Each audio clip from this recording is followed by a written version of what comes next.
Olha só, certas características na arquitetura, elas são bem mais do que um simples enfeite. Na verdade, elas funcionam como mapas. É isso mesmo, mapas. Mapas para a gente entender o universo e talvez o mais importante, para entender a nós mesmos. E é justamente um desses mapas que a gente vai desvendar agora. O nosso roteiro hoje é esse aqui. A gente vai começar olhando para esse teto como um objeto físico e vai terminar entendendo ele como uma ferramenta filosófica, passando por cada uma dessas etapas.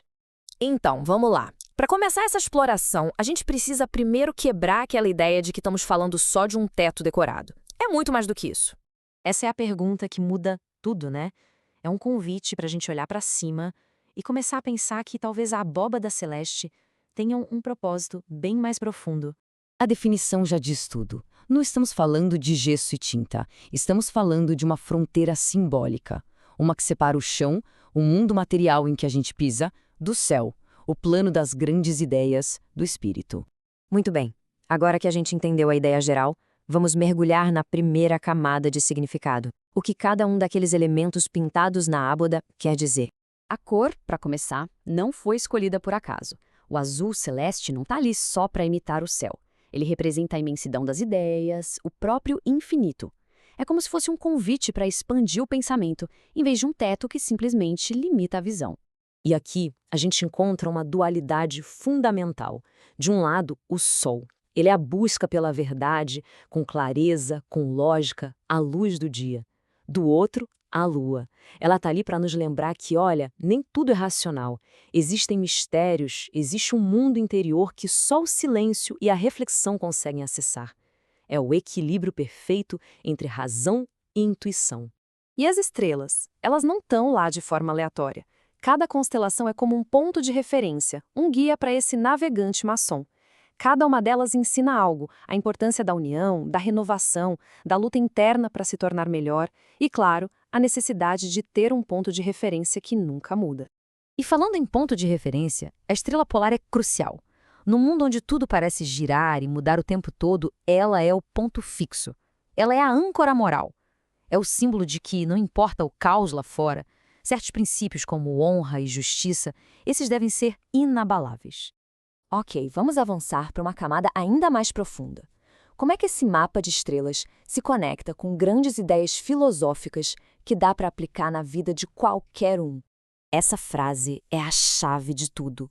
É uma máxima hermética que diz o seguinte: a ordem que rege o universo, o macrocosmo, serve de espelho para a ordem que deve reger o nosso mundo interior, o microcosmo.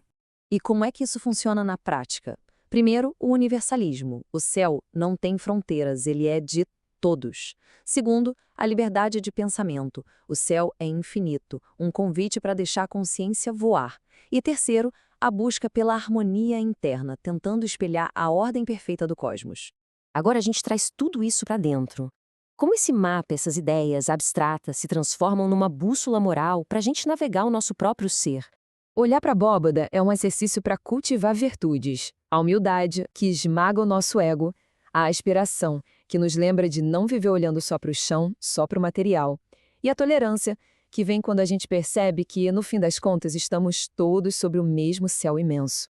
Essa pergunta é poderosa. É o antídoto perfeito contra a vaidade. A abóbora está ali como um lembrete constante da nossa verdadeira escala no universo. E diante disso, um título, um status, tudo isso se torna simplesmente insignificante. Para fechar, vamos tocar num ponto mais crítico, mais moderno. Será que o verdadeiro propósito da abóbada celeste acabou se perdendo no tempo? O contraste é gritante. O espaço foi pensado para ser um lugar de silêncio, de contemplação, usando um mapa para navegar ideias. Mas muitas vezes, hoje em dia, ele é visto só como gesso pintado, um cenário bonito para conversas e encontros sociais. E aqui está o ponto crucial. Sem entender o que aquele céu representa, sem se sentir debaixo de um mapa, o propósito original do lugar se perde. A abóbada deixa de ser uma ferramenta poderosa e vira só decoração. Então, a gente termina com essa provocação. O céu é um limite ou é um guia? A resposta para essa pergunta define tudo. Define se o que se vê é apenas um teto pintado ou um mapa para navegar tanto o universo lá fora quanto o universo aqui dentro. A escolha, no fim, é de quem olha para cima.